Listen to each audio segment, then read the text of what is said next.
Terima kasih Mas Robi, terima kasih kepada teman-teman Transparansi Internasional yang sudah mengorganisir acara yang sangat penting ini. Perkenalkan, saya Dadang Trisasongko. Di flyer disebut sebagai anggota tim percepatan reformasi hukum di bawah Kemenko Polhukam. Yang sebenarnya saya juga pensiunan Sekjen TI. Mulai tahun 2013 sampai 2020 kemarin. Bapak Ibu sekalian, hari ini, siang ini, sebagai bagian dari diskusi panel yang juga diselenggarakan secara paralel, kita berada dalam satu sesi yang sangat menarik. Kita bicara tentang inovasi untuk reformasi anti korupsi. Dari deklarasi aset, keterbukaan informasi publik, hingga whistleblowing system. Kalau kita mengikuti sesi pertama tadi di ballroom, dunia ini seperti mau runtuh rasanya. Indeks persepsi korupsi kita terngiang-ngiang terus, yang merosot 4 poin itu dari tahun kemarin. Lalu situasi korupsi politik kita juga sangat serius. Sektor publik kita juga sangat serius problemnya. Kita bahkan sebetulnya kalau indeks persepsi korupsi kita itu belum sampai 43. 43 itu global average. Kita masih 40 sebentar. Setelah itu jatuh. Kalau yang di bawah global average itu ya situasi korupsinya sangat serius.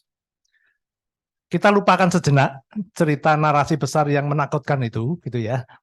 Hari ini, sesi ini kita ingin kabar gembira bahwa di samping problem makro yang begitu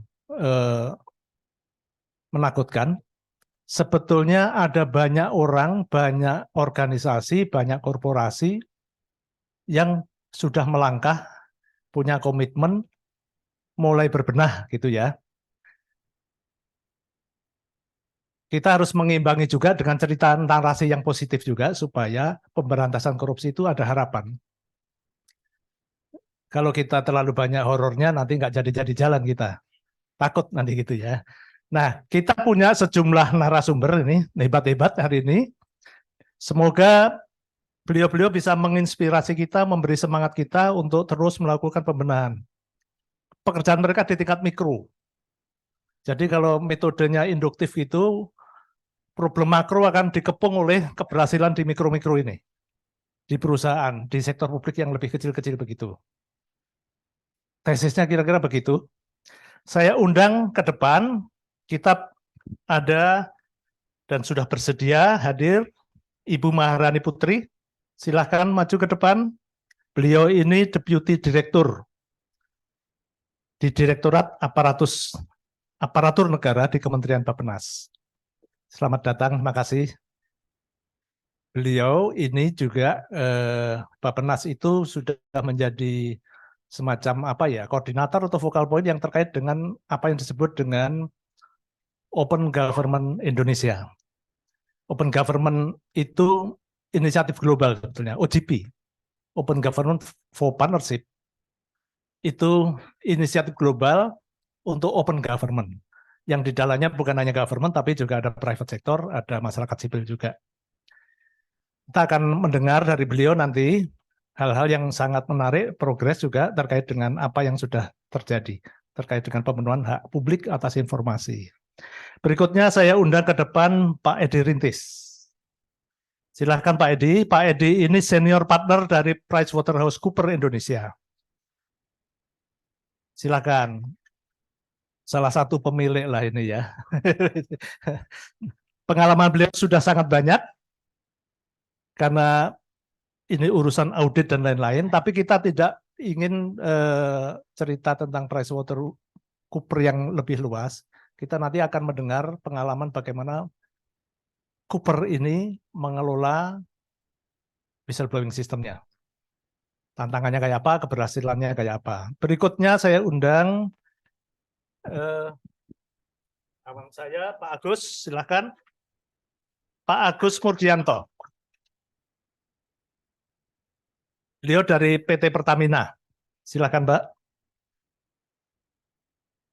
Kalau saya baca, Chief Audit Eksekutif dari Pertamina. Ini orang yang sangat tepat untuk sharing pengalaman terkait dengan bagaimana whistleblowing system di Pertamina berjalan.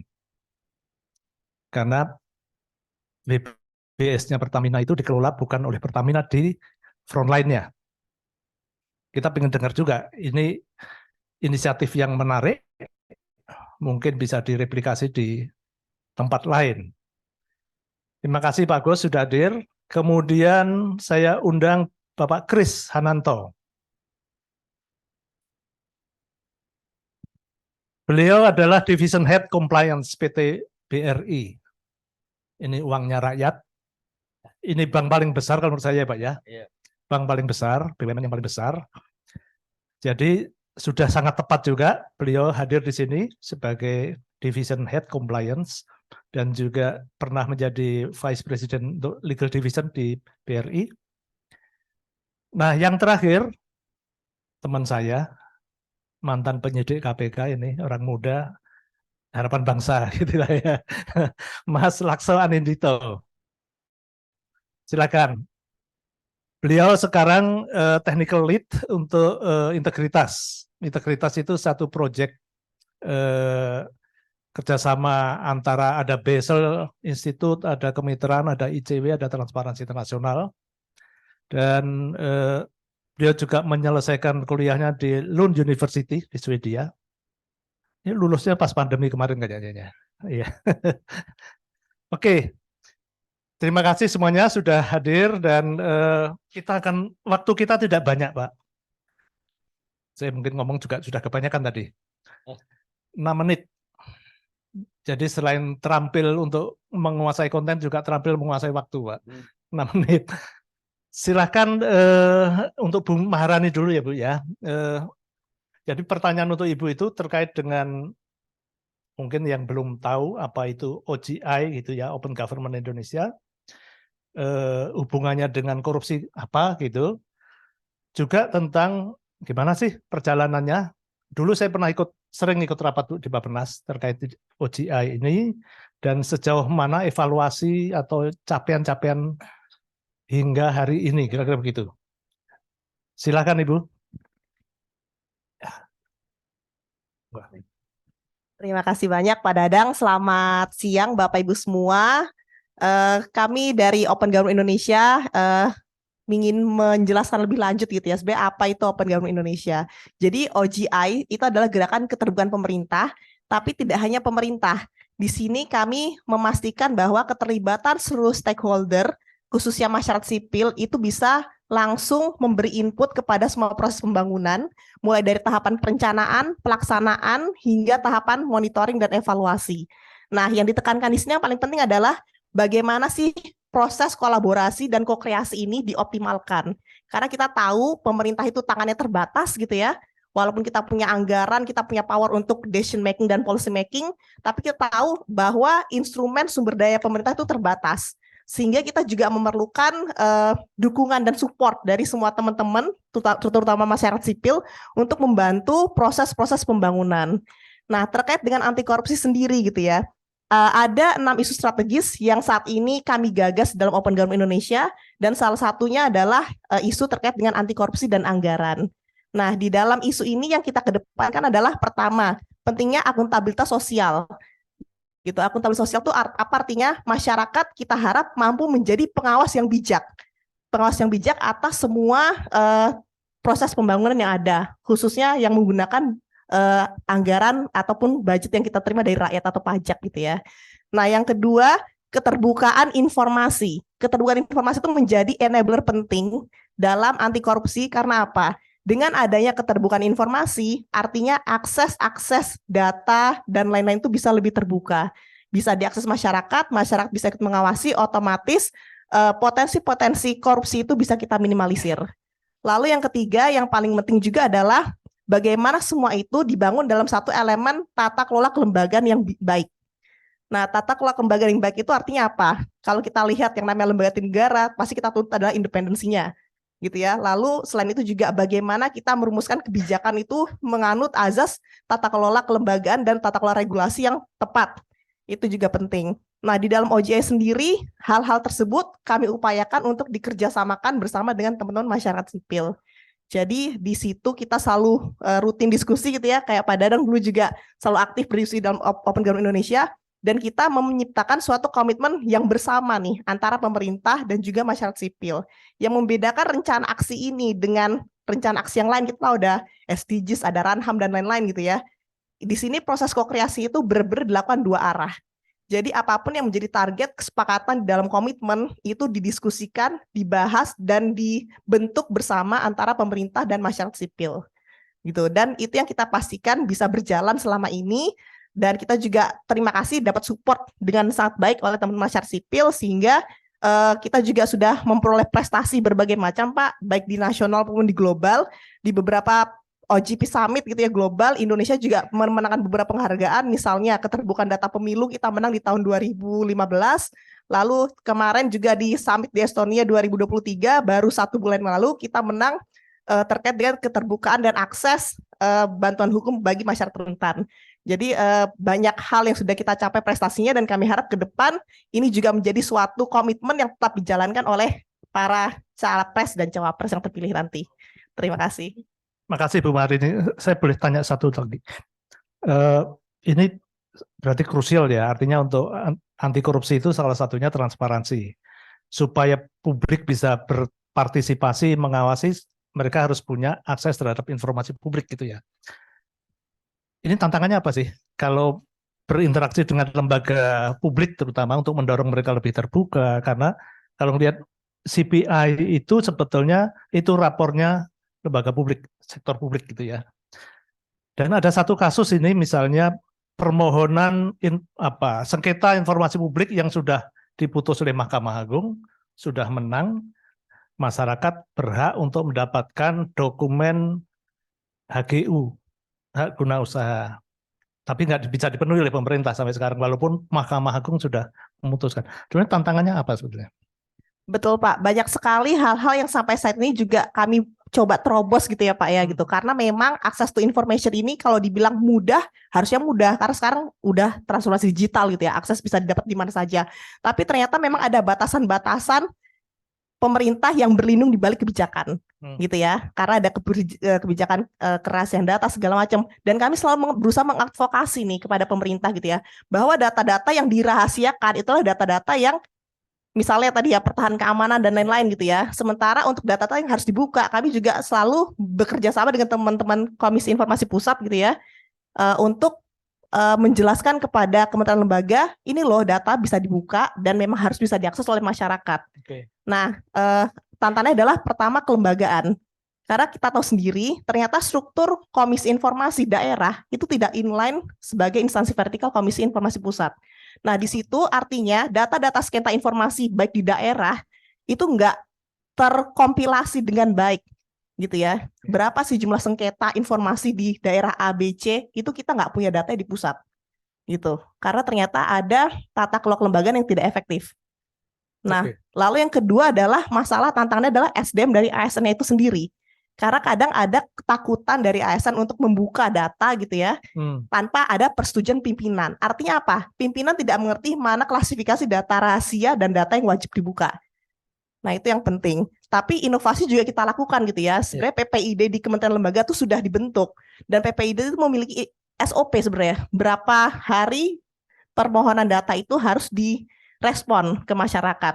Nah, jadi itu sebenarnya salah satu inovasi. Tapi memang kembali lagi gitu ya, kembali lagi advokasi itu harus terus dilakukan baik di pusat maupun di daerah.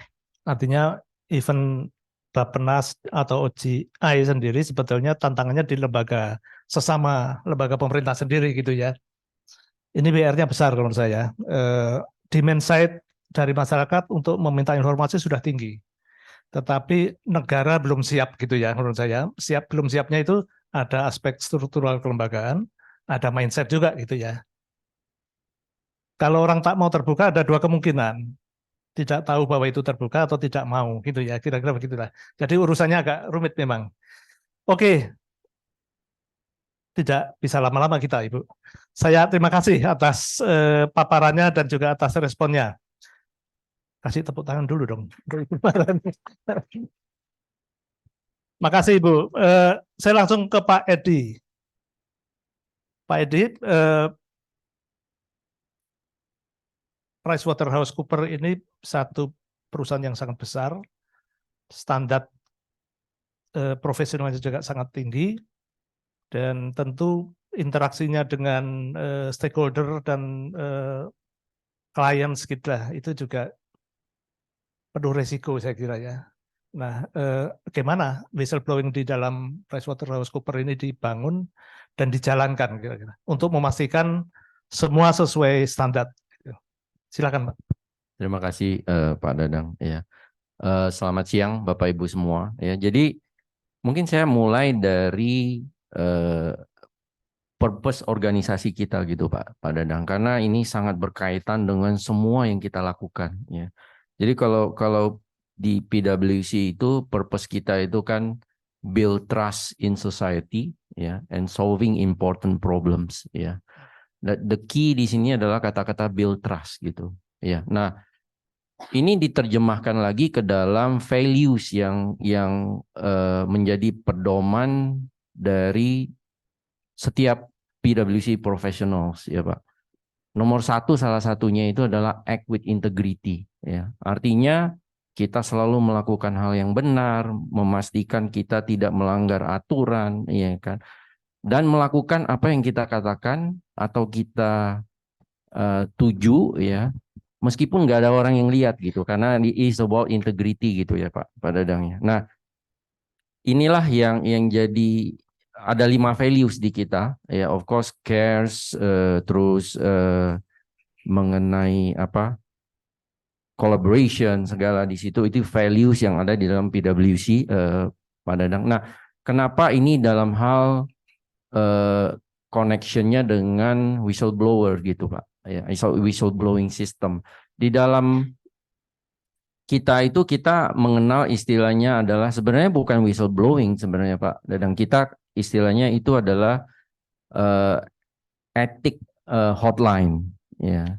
Jadi semua hal termasuk di dalam itu anything yang berhubungan dengan kalau ada tindakan yang melanggar hukum ya. Dan di dalam organisasi kita itu we set it very clear ya. Yang tahu pun kalau tidak melakukan tindakan whistleblowing ya, itu akan kena sanksi juga gitu ya. Jadi the whole organization itu bertanggung jawab. Yang memberikan approval untuk melakukan tindakan yang melanggar aturan ya, atau melakukan tindakan yang nggak sesuai dengan code of conduct, itu akan disanksi gitu ya. Nah, itu yang kita make it very clear. Dan hal lain lagi dalam hal whistleblowing kita itu adalah speak up ya. Artinya kita make it very clear ke semua orang, bahkan terhadap vendor kita juga semua ya. Speak up ya, and then sebagai organisasi kita harus mendengarkan ya, and then kita harus follow up ya, and then another important thing adalah nggak boleh ada retaliations ya.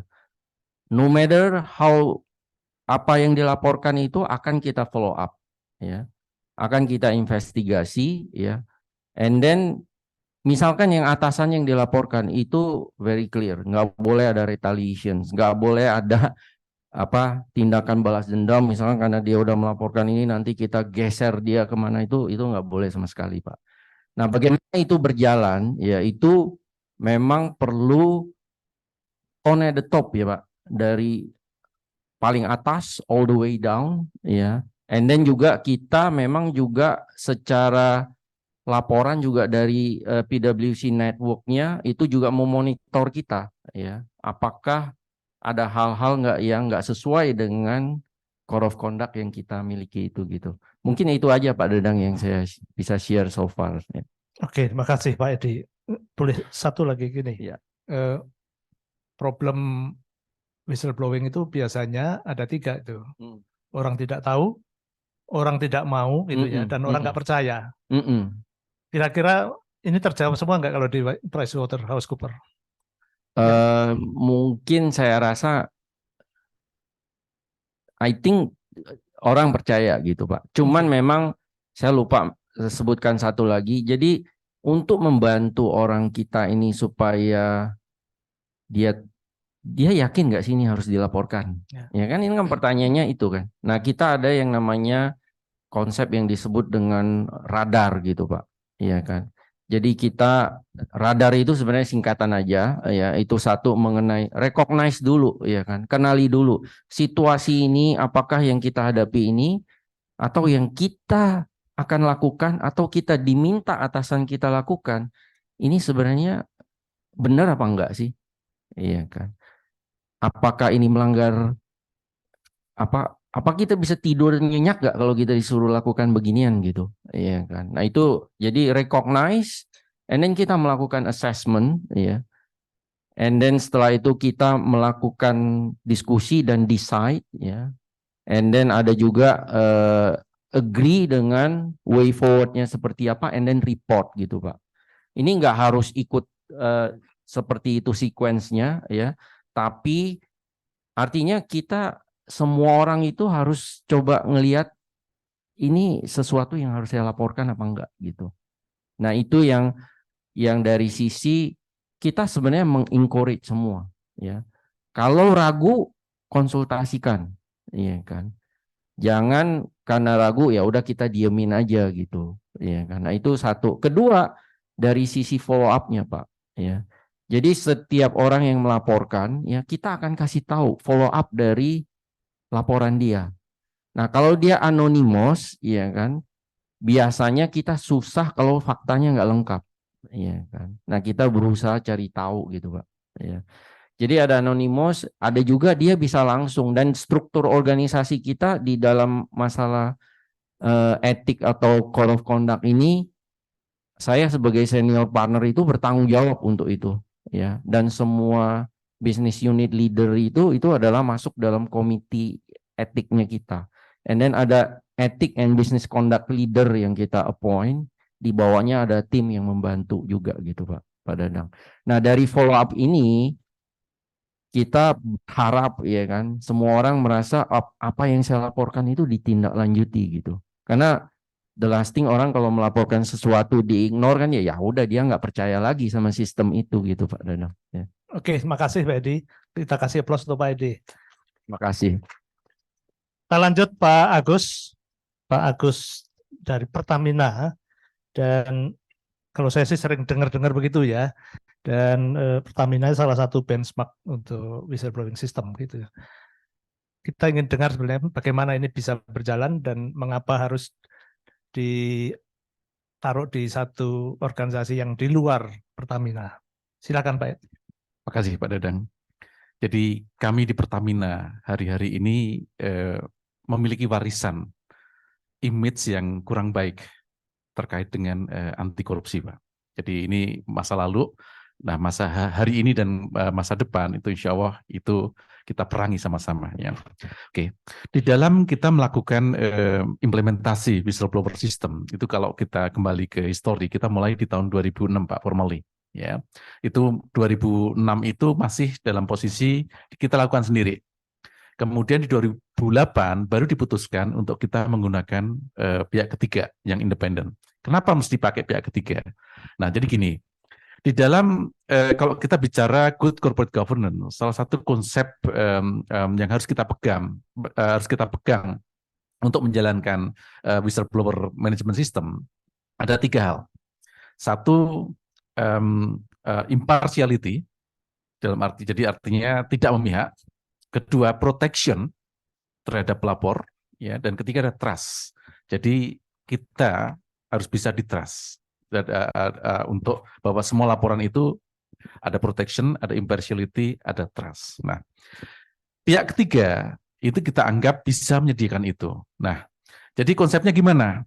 Nah, jadi kalau di dalam Pertamina sendiri, whistleblower management ini dipegang oleh internal audit. Secara divisi digabung dengan tim investigasi supaya nyambung gitu ya. Tapi di front end-nya, jadi kalau kita bicara website yang Pertamina itu di sana ada linknya.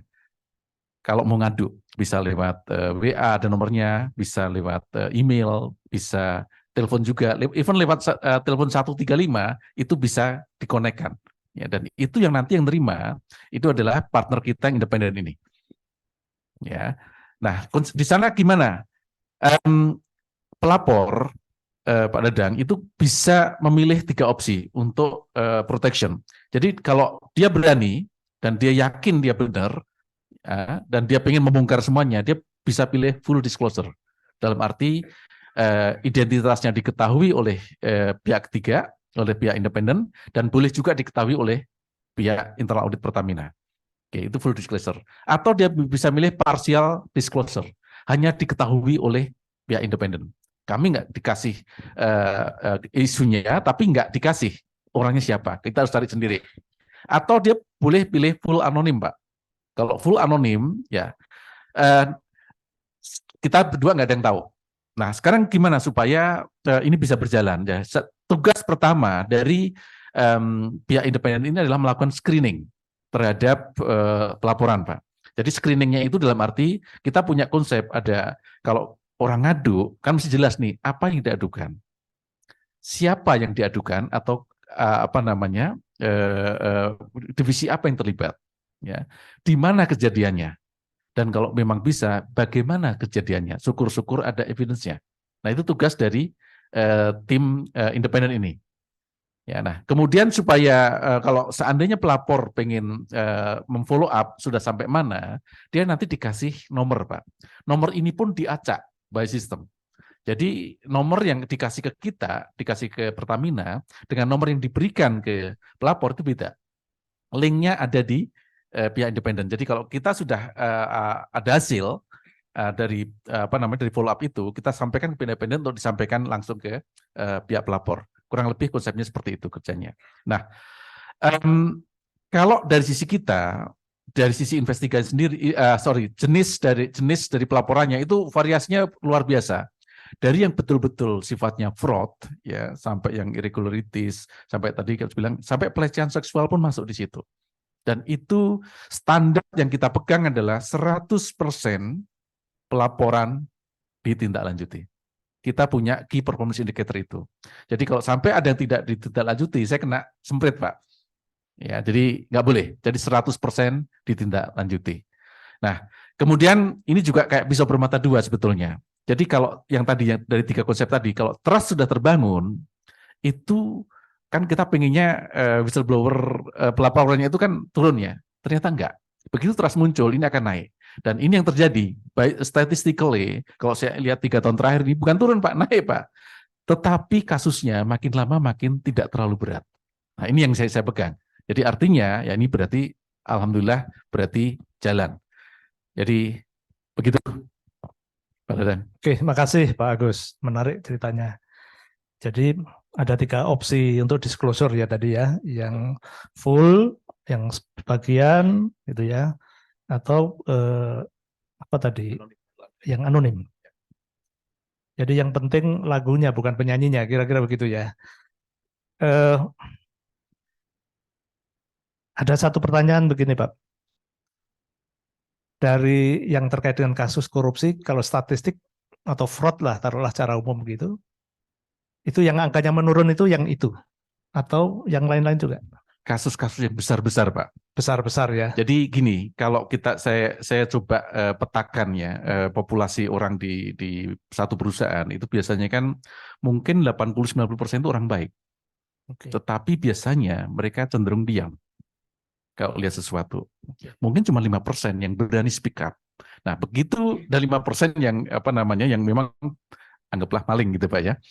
Nah, 90% ini baru akan mulai berani bicara pada saat mereka tahu, ini dilaporin ternyata di follow up dan dilakukan action. Nah, jadi di awal Pak, itu kasus-kasus besar-besar masuk Pak. Begitu tuh beneran, misalnya ada direksi yang dipecat, nah langsung jalan. Itu berikut-berikutnya orang lebih pede untuk melapor.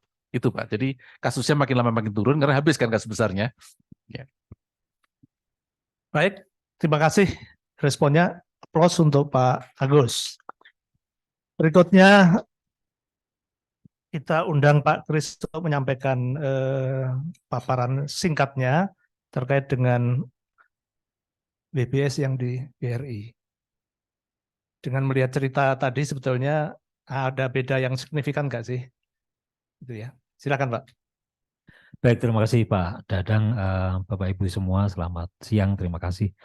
Eh, jadi kalau bicara WBS, pastinya Pak, kalau kita bicara secara historikalnya gitu ya, WBS ini dulunya dimulai pastinya dari mandatori dulu gitu kan.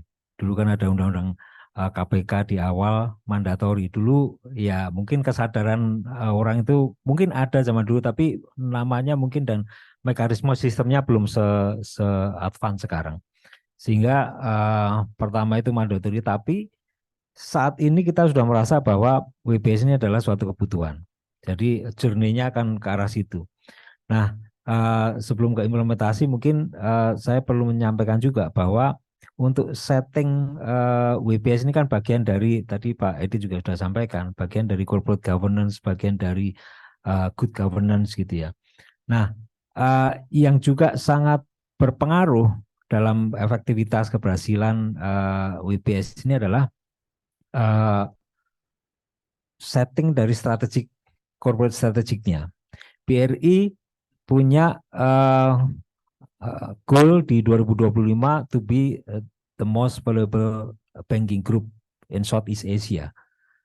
Nah, dengan setting strategi yang tinggi gitu ya. Kalau kita mau masuk di level Southeast Asia, sudah mulai masuk global, artinya standarnya pun juga harus standar yang tinggi. Nah, di sini mungkin akan mendorong penerapan aspek-aspek corporate governance termasuk whistleblowing ini ke arah yang lebih advance lagi. Nah, ini sesuatu yang perlu setting dari awalnya ini harus benar dulu. Nah, kemudian di implementasinya kalau di BRI ini untuk WBS-nya kami masih dikelola secara internal, Pak. Berbeda dengan tadi Pertamina. Tapi yang perlu kami tegaskan di sini adalah bahwa kita melihat bahwa WBS ini akan bermanfaat itu kalau dia fungsinya efektif. Jadi untuk efektifnya ini 3 pilar yang kita selalu pantau, kita selalu monitor dan untuk acuannya adalah dari sisi bagaimana people pengelolanya, kemudian juga seluruh insan di BRI namanya insan brilian itu mengetahui mengenai channel-channel WBS-nya, kemudian culture-nya juga dibangun. Jadi ini tidak terlepas dari adanya risk culture sama compliance culture. Kalau compliance culture, risk culture itu sudah ditekankan, jadi orang akan tahu manfaatnya apa. Jadi di people-nya penguatan juga di nanti penanggung jawab dari WBS itu siapa.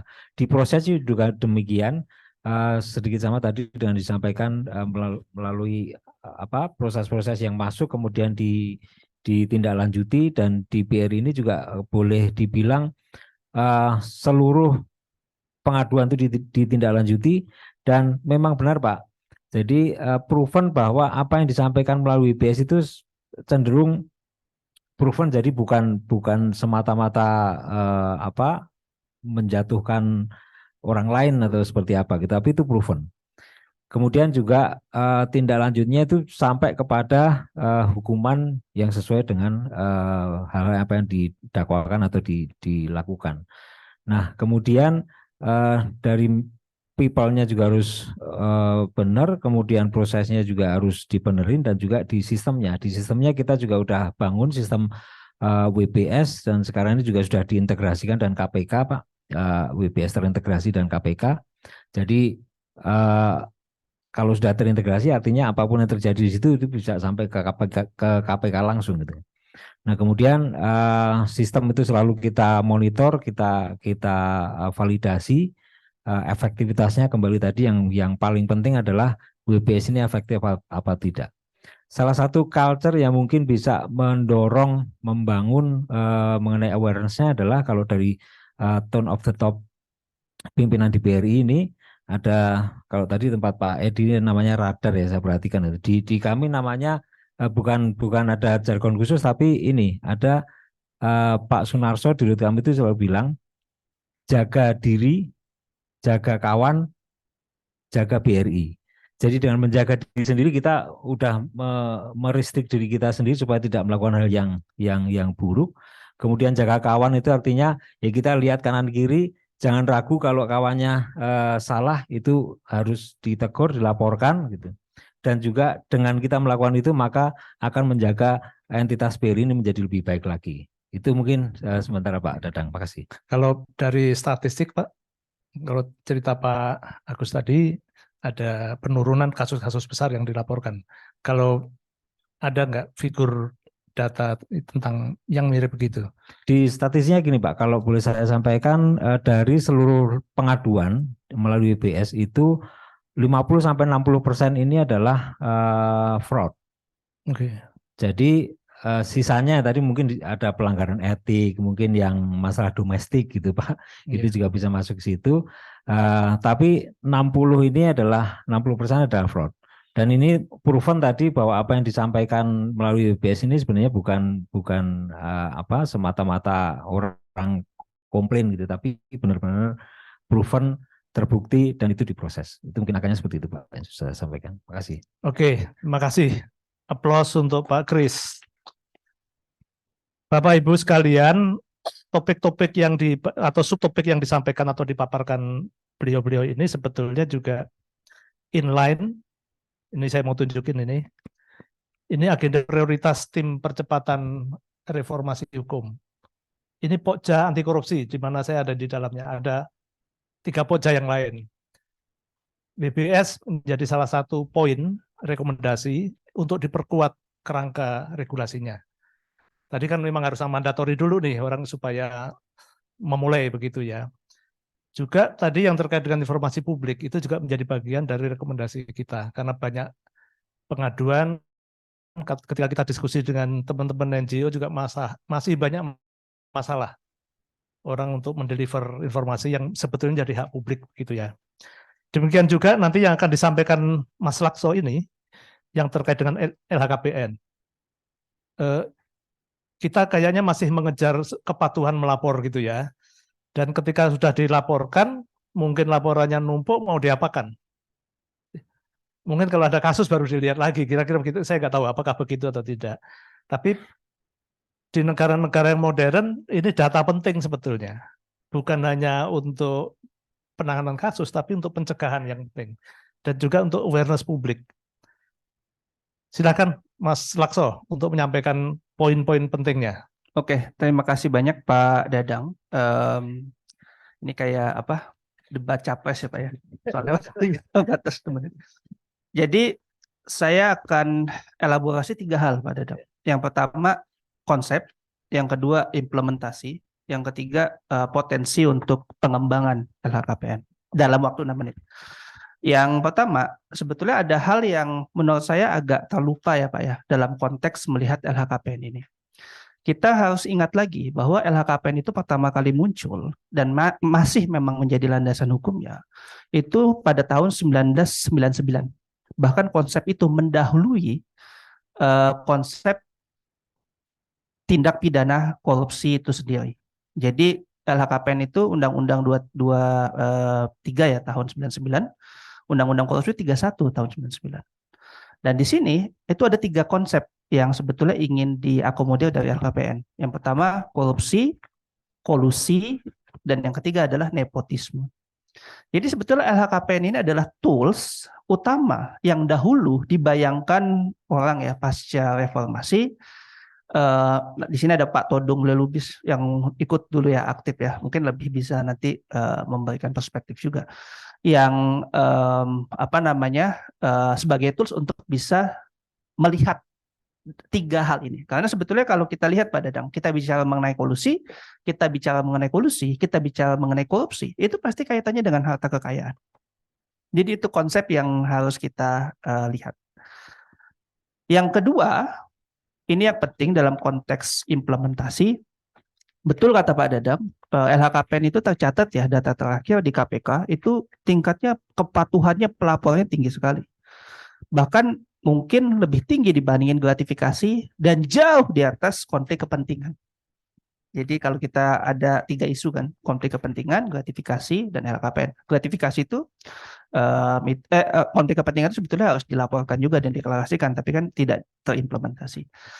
Nah, itu angkanya 95% ke atas. Nah, tapi problemnya di sini ada 2, Pak Dadang sebetulnya. Yang pertama adalah isi dari LHKPN-nya. Itu valid atau tidak.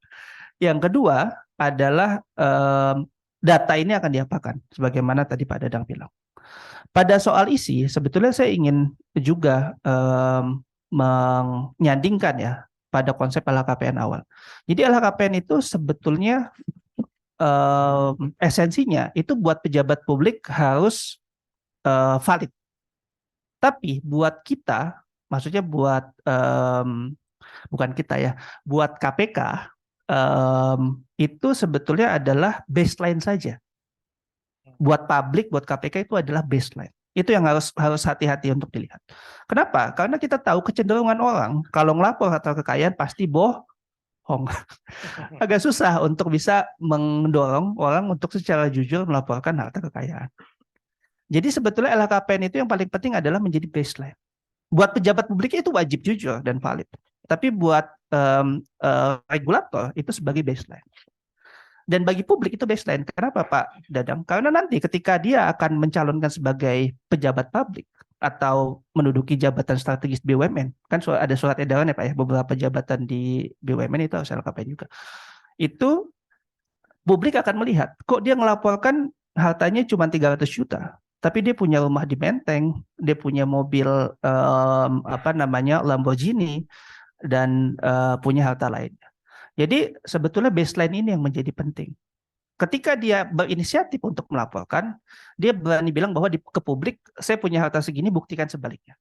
Dan perlu kita ingat juga bahwa dalam bahasa yang ada di regulasi, itu ada 2 bahasa, memverifikasi dan memeriksa. Di Undang-Undang Verifikasi, yang kedua memeriksa. Jadi memang nantinya pada saat LHKPN ini menemui titik pentingnya, maka verifikasi dan pemeriksaan itu yang menjadi penting. Jadi fungsi utama LHKPN sebetulnya adalah baseline. Baseline untuk bisa menentukan apakah satu orang itu ada iktikat baik untuk mempublish atau tidak. Itu yang kedua. Yang ketiga Pak, saya bicara mengenai potensi ke depan. Saat ini teman-teman di konsorsium integritas termasuk TII ya, kemitraan dan lain-lain, itu mendorong LHKPN itu terkoneksi dengan data lainnya. Karena tadi ya, bicara ke awal, sebetulnya LHKPN itu untuk menjawab persoalan identifikasi korupsi, kolusi, dan nepotisme. Kolusi dan nepotisme itu bicara mengenai banyak hal, termasuk data beneficial owner, termasuk bicara data soal konflik kepentingan dan lain-lain. Jadi LHKPN ini sebetulnya ke depannya kita dorong untuk bisa terkoneksi. Karena melalui LHKPN ini dan dikoneksikan dengan data BO yang sudah ada Perpres-nya ya, Perpres 16 tahun 2018 mengenai keterbukaan BO. Di situ ketika kita ada koneksi, maka kita punya resource data yang jelas sebagai baseline untuk bisa saling mengkoneksikan. Jadi dari situlah sebetulnya akan terjawab kenapa LHKPN ini penting bagi pejabat publik. Yang menjadi PR memang adalah soal sanksinya, Pak. Apa pengaruhnya kalau misalnya datanya bohong? Apa pengaruhnya kalau dia tidak patuh dan lain-lain? Karena saat ini kan yang tersedia adalah di KPK ya. KPK sendiri kan di regulasinya itu merekomendasikan kepada pimpinan. Walaupun kita tahu ya, kemarin saya ngobrol juga sama Bu Feby, ada beberapa institusi yang menjadikan LHKPN itu sebagai salah satu syarat wajib. Ketika terlalu aneh, maka dia bisa mencoret kandidat dan lain-lain. Misalnya ngelaporin harta kekayaan 10 juta itu kan nggak make sense. Yeah. Itu mungkin Pak Oke. Dadang sebagai awal. Oke. Jadi ini kemarin kalau di tim percepatan itu ada isu juga nih. Ini anggota para caleg ini itu ya. Kita tidak tahu itu profil mereka itu ya. Mereka itu sekaya apa uang gitu ya. Itu juga tantangan yang lain karena mereka belum menjadi penyelenggara negara gitu ya. Itu PR nanti untuk ke depan. Terima kasih Mas Lakso. Kita punya waktu berapa menit? 15 menit? 10 menit? 20 menit waktunya untuk meminta penjelasan, bertanya atau mungkin ada ide yang lain yang mau disampaikan dari floor. Silakan. Pertanyaannya jangan lebih panjang dari narasumbernya ya. 1 menit, 2 menit. Silakan. Kita buka dulu 3 penanggap. Apa ada larangan bicara di sini? Oh, enggak ada. Silakan, Bang Todung.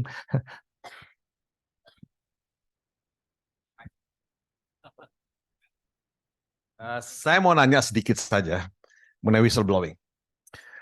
Saya juga pernah sebagai komisaris independen mengurusin hal-hal semacam ini. Tadi teman dari PwC mengatakan bahwa no retaliations. Oke, memang seharusnya tidak ada retaliasi. Ya. Tapi sooner or later, Pak, yang namanya whistleblowers itu akan ketahuan. Ya, karena dia akan berinteraksi dengan pihak-pihak yang ya dia laporkan. Ya. Nah, oke, no retaliation, tapi kan hubungannya tetap akan menjadi jelek. Ya. Nah, iklim kerja menjadi tidak kondusif. Ya, kalau dia dipindahkan, belum tentu dia pindah ke tempat yang dia bisa optimal dalam pekerjaannya. Tapi kalau dia tidak dipindahkan, dia akan mengalami satu hubungan kerja yang tidak nyaman. Ya. Nah, ini gimana ngatasin hal semacam ini? Ya. Ini pertanyaan praktis saja. Ya. Saya senang tadi yang soal LHKPN yang mengatakan bahwa most of LHKPN itu bohong, ya kan? Tidak sepenuhnya akurat. Ya. Saya sih yakin juga itu ya, karena tapi yang saya tidak tahu adalah verifikasinya sejauh apa, ya. Dan kemudian kalau ada koreksi diberikan kesempatan. Dan tidak juga bisa dikoreksi sebab banyak laporan nih mengenai LHKPN ini. Ini sanksinya seperti apa gitu? Ini kan pembohongan publik juga. Kan LHKPN itu kan bisa diakses sebetulnya. Jadi dia mengatakan kepada publik sesuatu yang tidak benar, tidak akurat. Ya. Jadi ini pertanyaan semacam ini banyak ya, dan saya nggak tahu ya apakah dia itu untouchable ya atau tidak dalam hal-hal semacam ini. Mungkin itu aja. Terima kasih, Pak Todung. Ada 2 isu. Nasib para pelapor setelah melaporkan itu, kemudian sanksi. Kita simpan dulu ya, nanti untuk dijawab sama-sama. Silakan yang lain.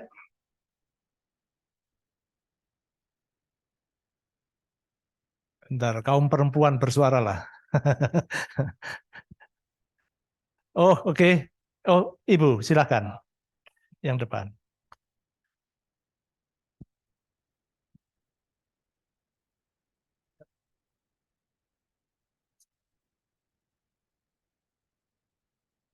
Terima kasih. Perkenalkan, nama saya Bernadette. Saya dari Komisi Pemberantasan Korupsi dari Unit Kerjasama Internasional. Di sini saya ingin echoing apa yang disampaikan oleh Mas Lakso, bukan karena dulu rekan kerja ya, tapi memang sepakat sekali bahwa penting sekali konektivitas itu. Namun KPK juga pernah studi banding ke Korea untuk melihat pelaporan LHKPN di sana. Di sana bisa dilihat bahwa satu data di negara itu sudah terimplementasi dengan baik. Begitu. Jadi tidak hanya terkoneksi, tapi terkoneknya dengan data yang seperti apa. Ternyata itu jauh lebih penting. Bagaimana tanah di Korea Selatan itu tidak ada satu jengkal pun yang tidak terdata. Begitu. Itu bagaimana ya menurut rekan-rekan yang ada di panel ini terkait dengan kualitas data Indonesia. Terima kasih. Terima kasih Mbak Bernadette. Urusan sangat serius nih. Satu data di Indonesia juga masih rumit itu urusannya ya. Koordinasi itu core-nya kalau ada di nasi gitu ya, kan nggak bisa core. Silakan satu lagi, Ibu silakan.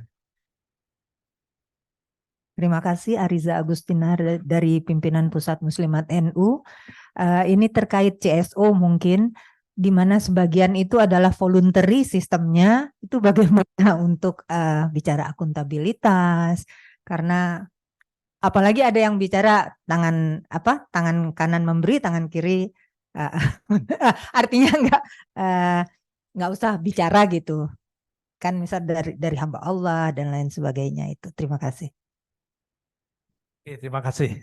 Suara dari NU. Ada? Ini yang terakhir ya. Silakan. Terima kasih Pak, saya Elizabeth dari Highbank. Ingin menanyakan terkait WBS ya, whistleblower ini. Jika suatu saat misalnya pelapor itu melaporkan suatu hal dan setelah investigasi dinyatakan tidak terjadi suatu hal yang di luar ketentuan, apakah pelapor tersebut dapat seperti kayak tindakan pencemaran nama baik, bagaimana untuk perlindungan secara hukum terhadap pelapor? Terima kasih.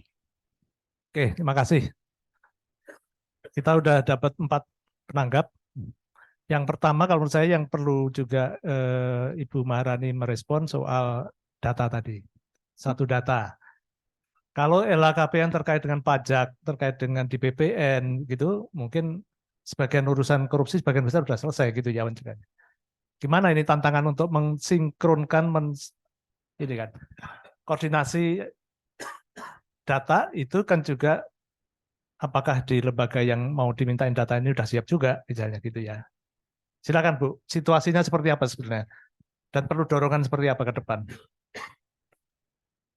Terima kasih banyak Pak Dadang. Jadi kebetulan Bapak sebagai koordinator Satu Data Indonesia sebenarnya. Delala Satu Data Indonesia juga salah satu komitmen di Open Government Indonesia. Nah, jadi terkait dengan kondisi Satu Data di Indonesia sendiri, memang saat ini masih sangat berat gitu ya. Data itu ada, tapi ketika dibutuhkan itu nggak ada gitu. Nah, itu yang terjadi. Jadi scattered di masing-masing instansi. Yang saat ini kami lakukan di Bappenas adalah pemetaan arsitektur datanya dulu gitu. Jadi kita menunjuk wali data gitu ya, misalnya yang paling berat itu sekarang kita menerobos data di Kementerian Keuangan misalnya. Ini mudah-mudahan ada teman-teman Kementerian Keuangan di sini ya, gitu kalau ada gitu. Nah benar, jadi banyak sekali data-data yang basisnya itu ada di Kementerian Keuangan, misalnya data pajak gitu ya. Kalau data pajak ada gitu ya, kita tahu nih NPWP orangnya siapa gitu ya, penerimaannya dari mana, pajaknya berapa persen, lazim nggak dia punya tabungan sekian gitu ya. Nah sekarang masalahnya data-data itu juga belum bisa dibuka dengan satu dan lain alasan gitu ya, karena masalah kebocoran data lah gitu, masalah keamanan dan lain-lain. Ini Presiden sudah tahu belum urusan begitu? Sudah seharusnya Pak ya gitu, karena kami sendiri Dewan Pengarah Data Nasional itu di lintas kementerian dan selalu melapor ke Pak Presiden gitu. Tapi memang ada sistem infrastruktur yang belum siap gitu ya, khususnya terkait dengan cyber security-nya sendiri untuk pertukaran data. Nah, lalu terkait dengan data ini saya paham benar gitu ya. Tadi Mas Lakso menyampaikan kalau data ini bisa diintegrasikan, banyak sekali informasi yang bisa kita gali dari data tersebut gitu. Jadi sekarang tahapannya mungkin baru penetapan wali data dan menyusun struktur dari metadatanya gitu. Nah, wali data sendiri ketika misalnya ya, gampangnya gini, data kepegawaian, data PNS deh. Kan PNS kan orangnya itu aja ya, kita tahu gitu kan. Itu menetapkan BKN, Badan Kepegawaian Negara sebagai wali data PNS aja itu susahnya minta ampun. Gitu ya, karena ya tadi gitu, artinya mindset yang di pemerintah bisa jadi itu menambah kerjaan gitu ya, dan apabila ada resiko kebocoran data siapa yang bertanggung jawab.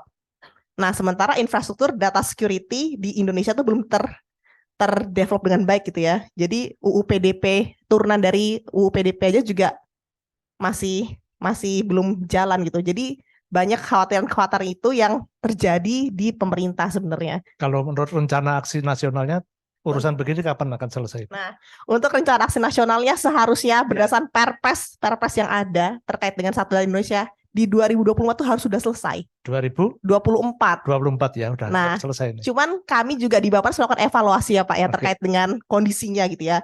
Dan saya nggak yakin proses integrasi data ini bisa selesai di 2024 gitu ya. Oleh karena itu salah satu komitmen ataupun proyek nasional yang kita carry over ke kabinet selanjutnya. Ini tim saya seharusnya ada ini ya. Oke, terima kasih Bu Maharani.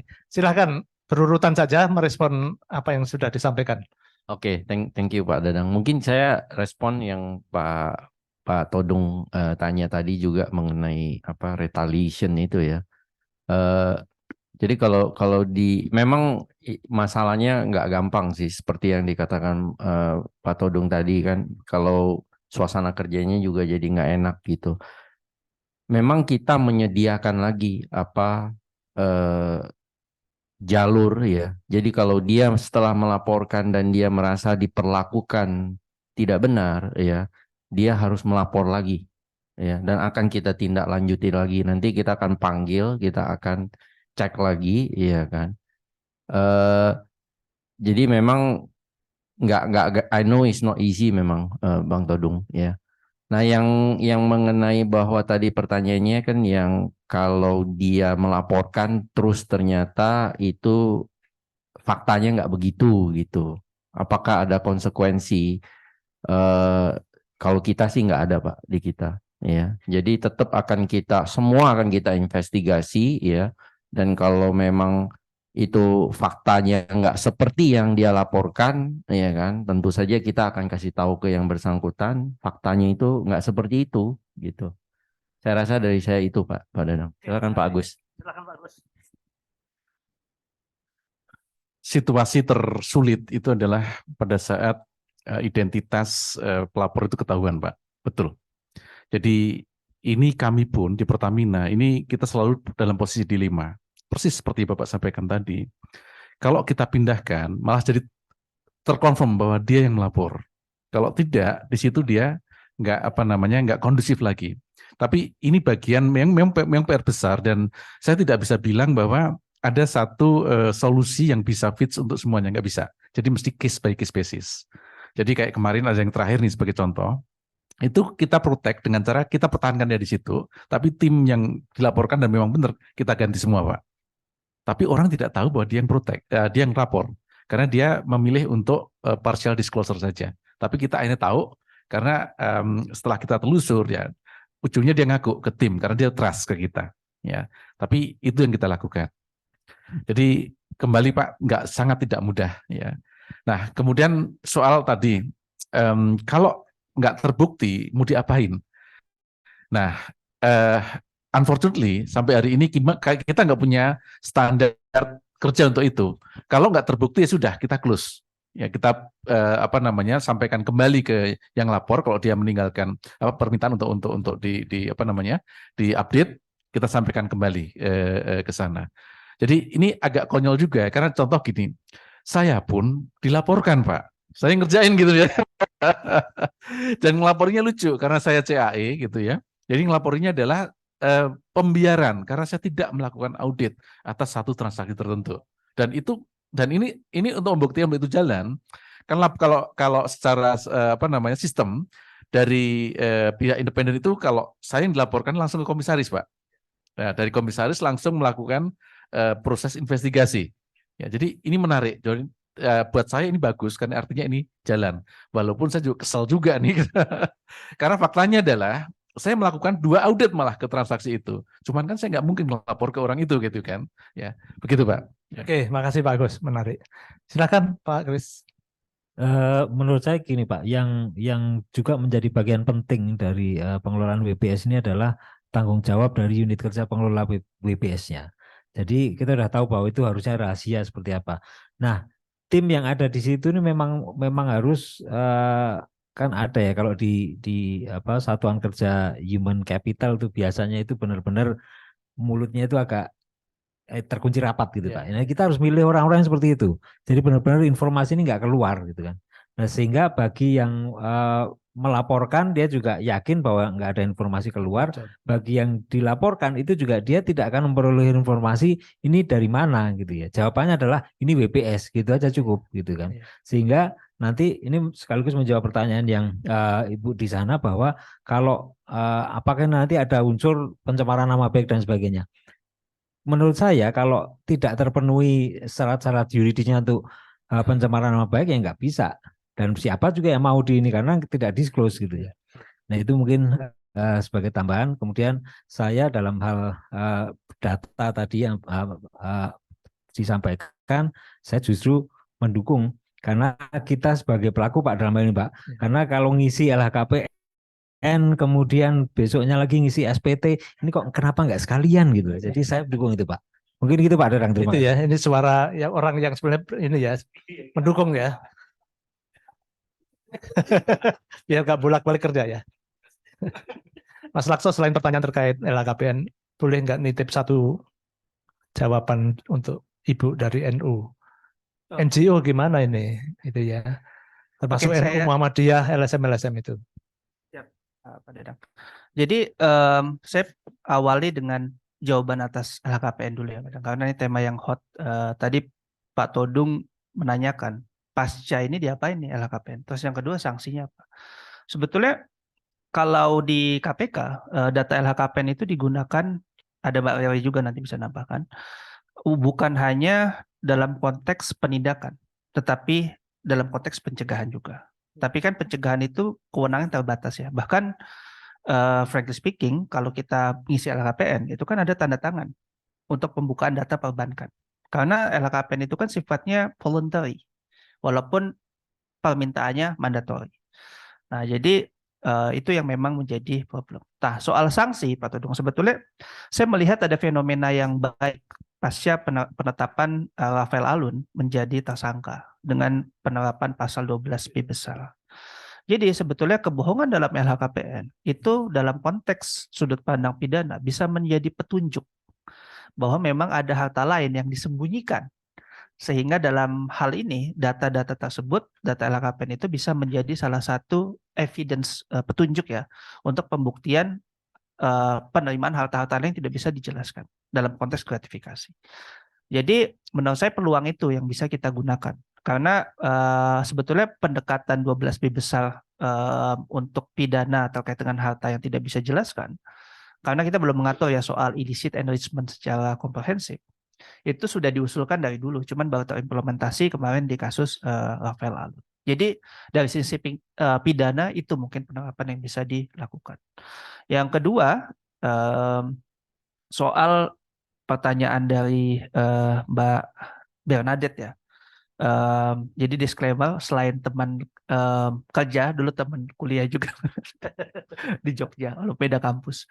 Jadi soal data, sebetulnya problem satu data itu bukan hanya terjadi di isu LHKPN saja, tapi kita punya problem juga bicara tata kelola. Dulu waktu saya di UKP 4 ya, sebelum di KPK, pernah kita menemukan tuh ada satu wilayah Pak Dadang, itu masuk dalam wilayah pertambangan, masuk dalam wilayah perkebunan, tapi masuk juga dalam wilayah kehutanan, kawasan hutan. Jadi kan ini merupakan satu hal yang perlu kita lakukan penertiban. Selain itu saya menambahkan tadi ya soal kendala Bu. Memang ada kendala regulasi juga. Misalnya kita mau integrasikan ke data pajak. Data pajak itu kan sifatnya rahasia. Nah, di bottlenecking-nya itu seperti apa? Nah, itu yang menurut saya jadi hambatan-hambatan yang sifatnya teknis dan perlu kita selesaikan. Selain soal regulasi, kita bicara jujur-jujuran aja lah. Emang saat ini antar kementerian saling percaya untuk memberikan data. Itu kan Pak Dadang bisa menjawab tuh sebetulnya. Misalnya dari Kominfo mau nggak ngasih data ke Kemendagri, Kemendagri mau nggak ngasih data ke Kominfo, Kominfo mau ngasih data nggak ke KPK, bahkan KPK pun ya yang super body, saya pikir nggak semua data juga didapatkan dari semua KL. Ada upaya-upaya yang harus dilakukan juga untuk melakukan pendekatan tersebut. Nah, soal yang terakhir peran dari NGO Bu. Jadi sekarang itu saya kemarin habis ngisi juga di International Conference soal money laundering. Saya mengatakan bahwa sekarang itu ada perubahan landscape global, di mana pembentuk dan pelaksana peraturan itu bukan hanya negara. Ini yang disebut sebagai polycentric legal order atau tantangan polycentric. Nah, di sini sebetulnya NGO itu bisa memainkan peran di situ, Pak Dadang. Jadi NGO itu bisa bukan hanya mendorong negara, tetapi juga bisa mendorong komunitas swasta untuk bisa membuat aturan main di antara mereka sendiri. Contohnya sekarang itu fenomena polycentric ya, banyak perusahaan multinasional itu yang menerapkan apa yang disebut sebagai corporate social responsibility 2.0. Jadi tahap 2. Jadi mereka tidak bicara mengenai ngasih, tapi mereka bicara mengenai kesamaan standar. Jadi lo kalau mau bisnis sama gua, lo harus menetapkan standar human rights segini, environment segini, standar apa namanya anti korupsi segini. Biasanya 4 standar, satu lagi label standar. Jadi 4 itu. Nah itu yang misalnya kita lihat pada United Nations Guiding Principle on Human Rights and Business itu. Jadi memang penerapan ini yang sebetulnya peluang banget buat NGO, karena pasti NGO jadi pihak independen di antara negara dan swasta yang bisa berperan di sana. Gitu. Baik, terima kasih banyak. Seluruh paparan, seluruh penyampaian yang sudah kita berapa menit tadi, udah hampir 1 jam. Saya kira banyak menginspirasi kita. Tentu belum ada yang sempurna, tetapi sebagai game changer saya kira keterbukaan informasi publik, whistleblowing system, LHKPN ini vital untuk kalau kita bicara tentang integrity. Dan kita yakin bahwa ternyata makin banyak orang yang atau institusi atau organisasi yang sudah menerapkan. Sudah banyak pengalaman dan forum-forum pembelajaran bersama seperti ini menjadi penting kalau menurut saya ke depan. Ini tugas kita bersama. Mungkin antar BUMN juga mungkin ada forum sharingnya juga untuk saling menguatkan gitu. Saya kira itu yang bisa saya simpulkan dari pertemuan panel ini. Dan sekali lagi terima kasih kepada Ibu Maharani, Pak Edi, Pak Agus, Pak Kris, dan Mas Lakso, dan seluruh yang hadir di sini. Moga-moga diskusi ini bisa memantik diskusi yang lain yang lebih dalam lagi. Dan integriti itu bukan hanya jargon gitu ya, ini menjadi kenyataan. Sekian, terima kasih. Wassalamualaikum warahmatullahi wabarakatuh.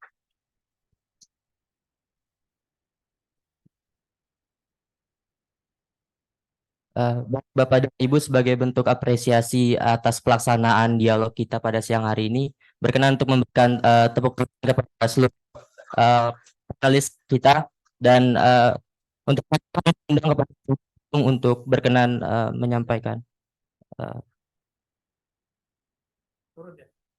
Boleh di atas.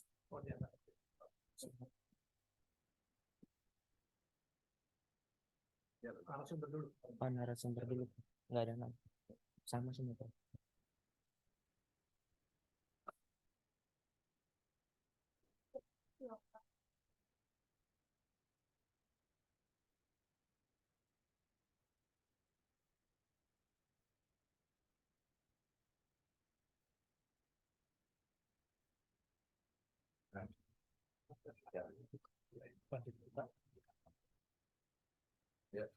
Gimana tuh?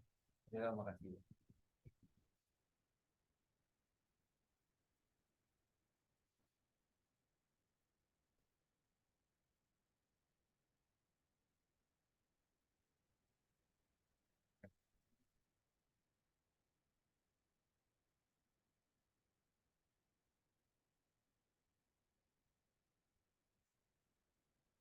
No?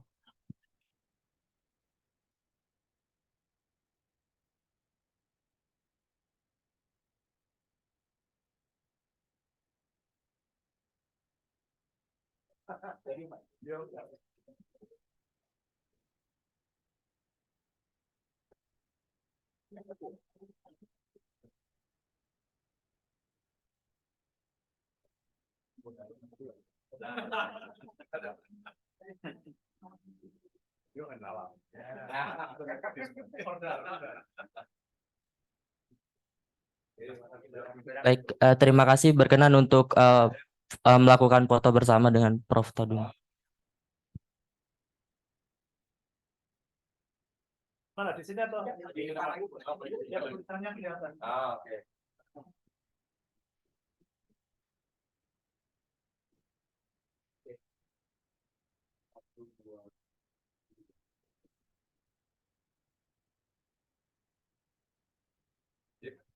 Baik, terima kasih kami ucapkan sekali lagi kepada narasumber dan moderator dalam dialog 2. Dan untuk selanjutnya aku ada 2 informasi. Pertama, setelah ini akan ada coffee break gitu. Nanti informasi keduanya adalah untuk teman-teman Bapak dan Ibu yang menggunakan tanda pengenal warna putih, nanti dimohon untuk bergabung kembali dalam ruangan ini di pukul 13.45 untuk melanjutkan ke dalam dialog 4.